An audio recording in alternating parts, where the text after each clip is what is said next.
Sal, hindi na po kailangan mag-promissory note itong mga naka-ospital, lalo na po yung mga vulnerable natin na mga kababayan. Unang-una, gaya ng sinabi ko, kailangan maging libre. Libre ng edukasyon. Libre sa lahat. Mm. Mayaman o hindi. Hindi naman mayaman, hindi naman papalibre yung mga pera. Pero ang karamihan sa ating mga kababayan ay hirap.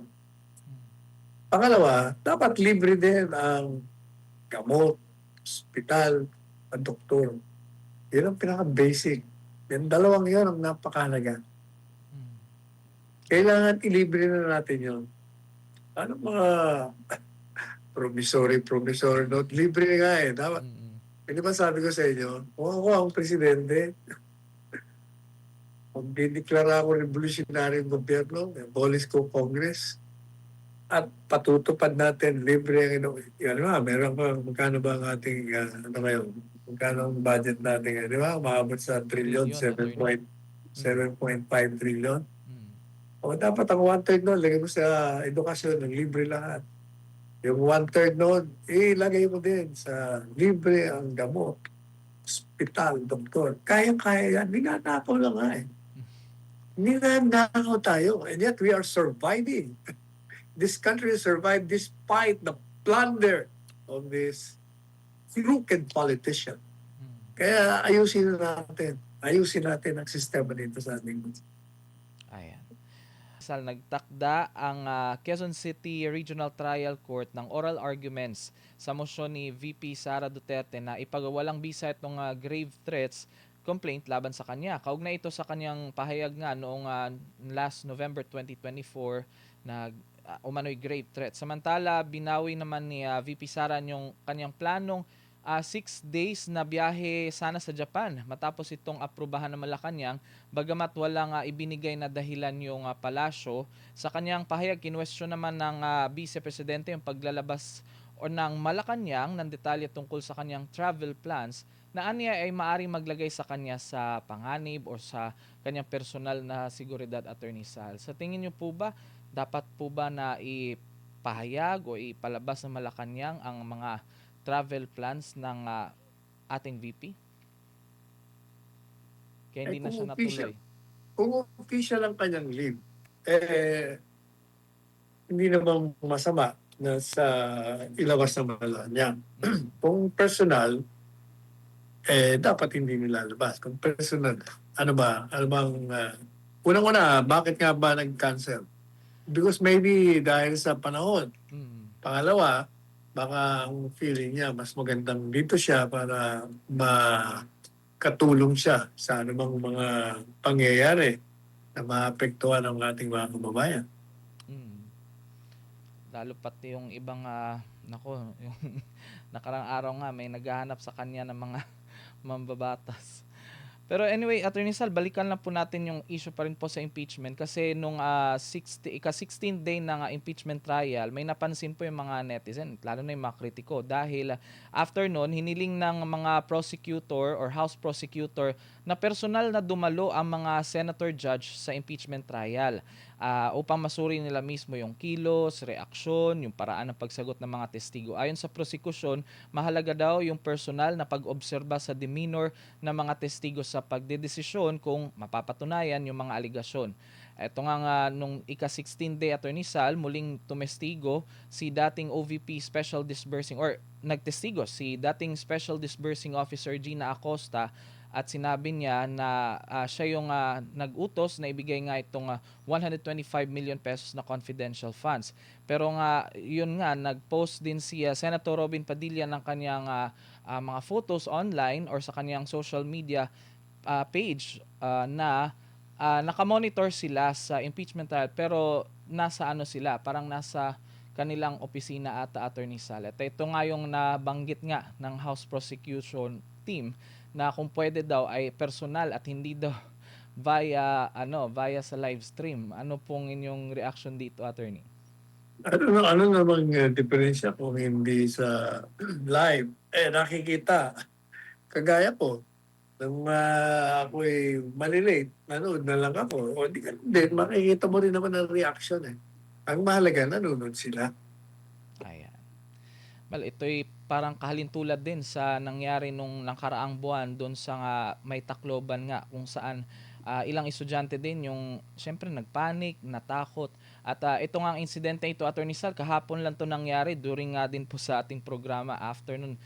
Mismo yung nagpaputok or yung namaril ay nag-live pa sa kanyang social media. Isa po tong estudyante doon, Attorney Sal, sa Ateneo de Zamboanga. At katunayan nga dyan, yung ama niya na isang opisyal ng Bureau of Custom ay nirelieve sa pwesto upang magbigay daan sa investigasyon at hindi maimpluwensyahan to. At yun nga,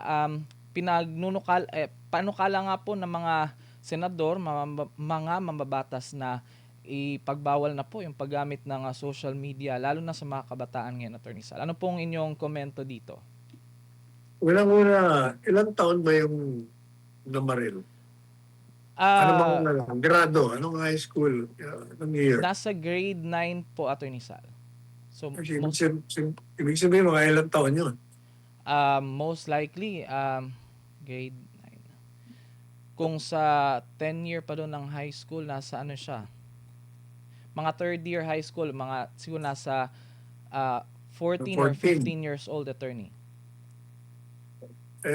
Sa ngayon, hindi natin alam exactly anong nagtulak dun sa batang yon na pamaril. Kailangan malaman muna natin ang background bago tayo makabigay ng komentaryo. But what is concerning is that nangyari na naman, nangyayari sa ating kasaysayan. Hindi tayo pareho sa Amerika. Sa Amerika talagang Mm. maraming ganyan. Dito sa atin, bihirang-bihira. Ano nangyari pa lang yan nung ilang linggo na nakakaraan. Mm. Kaya kailangan maimbestigahan talaga. We have to know exactly the background of the 14 or 15-year-old student. Ano ang nagtulak sa kanya. Hindi pa pwedeng basta tayo ang bibigay ng komentaryo. Ang hindi natin nalalaman yung tunay na background ng bata. Ano? Kasi hindi mo alam exactly Mm. kung may diferensya ba yung bata, o may nangyari ba sa bahay nila, sa loob ng eskwela, kailangan imbestigahan mo. Mm.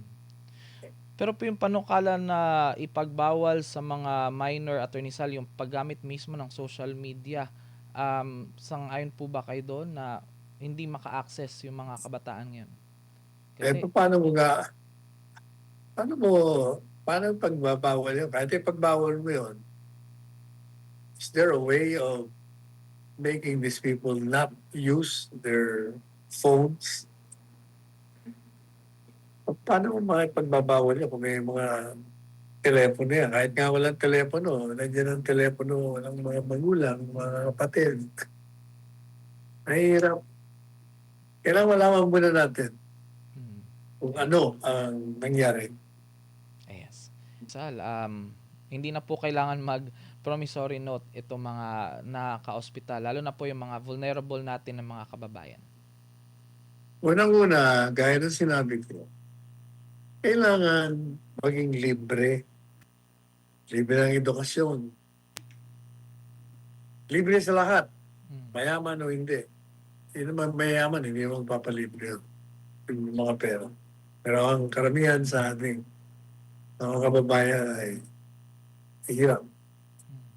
Pangalawa, dapat libre din ang gamot, ospital, at doktor. Yan ang pinaka-basic. Yung dalawang yun ang napakahalaga. Mm. Kailangan ilibre na natin yun. Ano mga promissory note? Libre nga eh. Dapat, Mm. hindi ba sabi ko sa inyo, kung ako ang presidente, magdideklara ako revolutionary gobyerno, abolish ko Congress, at patutupad natin libre ang di ba, meron pa, magkano ba ang ating, ano ngayon, magkano ang budget natin ngayon, di ba, umabot sa trillion, Trillion, attorney. 7.5 trillion. Mm. O dapat ang one-third nun, lagay mo sa edukasyon, ng libre lahat. Yung one-third nun, ilagay mo din sa libre ang gamot, ospital, doktor. Kaya-kaya yan. Ninanakaw lang nga eh. Ninanakaw tayo. And yet we are surviving.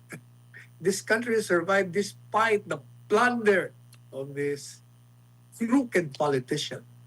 Kaya ayusin natin. Ayusin natin ang sistema dito sa ating bansa. Ayan.